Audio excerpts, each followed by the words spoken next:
নমস্কাৰ স্বাগতম জনাইছোঁ আপোনালোকক নলেজ পইণ্ট আসাম ইউটিউব চেনেলটোলৈ আৰু যিহেতু 20/4/2023 তাৰিখ অৰ্থাৎ যোৱাকালিৰ দিনটোত DHSৰ নন টেকনিকেলৰ ৰিজাল্টসমূহ ঘোষণা কৰাৰ কথা আছিল কিন্তু বৰ্তমানলৈকে দেখা গ'ল যে ৰিজাল্টসমূহ ঘোষণা নহ'ল।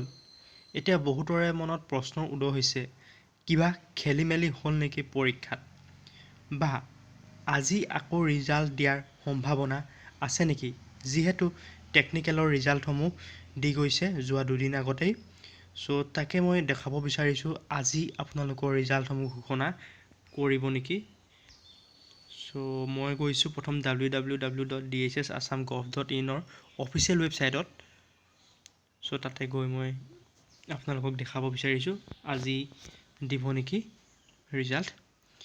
চ' ইয়াতে আপোনালোকে যাব গৈ চাব তেওঁলোকৰ অফিচিয়েল ৱেবছাইটটো আপোনালোকে ভিজিট কৰিব। দেখিছেতো অফিচিয়েল ৱেবছাইট হয় তেওঁলোকৰ গভৰ্ণমেণ্ট অফ আছাম হেল্থ এজ ফেমিলি ৱেলফেয়াৰ মানে আপোনাৰ DHS FW। তো ইয়াতে DHSৰ director of health service. So' ইয়াতে আপুনি স্ক্ৰল ডাউন কৰি তললৈ গৈ থাকিব। ইয়াতে আপোনালোকে দেখিছে যিটো লেটেষ্ট বুলি আহিছে চ' লেটেষ্ট ইয়াতে ক্লিক কৰিব। ৰিটেন এক্সামিনেশ্যন ৰিজাল্ট আছিলে 19/4/2023 তাৰিখ লিখা আছে। চ' মৰত ক্লিক কৰিব। চ' মৰত ক্লিক কৰি ইয়াতে কিবা নতুন নটিফিকেশ্যন আহিছে নেকি আপোনালোকে সেইটো লক্ষ্য কৰিব। এইকেইটা দেখিছে ইয়াৰ লেটেষ্ট নটিফিকেশ্যন এইকেইটাই আছে notice for written examination of technical post.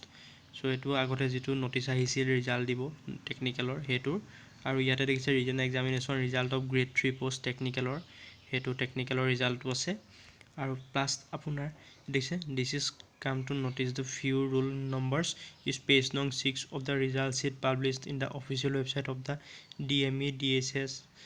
তাৰপিছত আপোনাৰ the same page has been displayed in all concern মানে চেম পেজ একেটা পেজেও আপলোড হৈ গৈছিল সেইবাবে দিলে।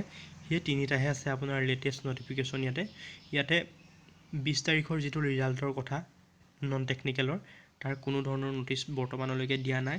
আজি ৰিজাল্ট দিব নেকি বা কালি কিয় দিয়া নহ'ল কোনো ধৰণৰ অফিচিয়েল নটিফিকেশ্যন তেওঁলোকে ইয়াত প্ৰভাইড কৰা নাই। চ' যদি কিবা অফিচিয়েল নটিফিকেশ্যন আহে মই আপোনালোকক পোনপ্ৰথমেই জনাই দিম। তাৰ বাবে আপোনালোকে চাই থাকিব মোৰ নলেজ পইণ্ট আছাম ইউটিউব চেনেলটো আৰু ছাবস্ক্ৰাইব কৰি থ'ব লগতে বেল আইকনটো দবাই দিব। ধন্যবাদ। জয় অসম।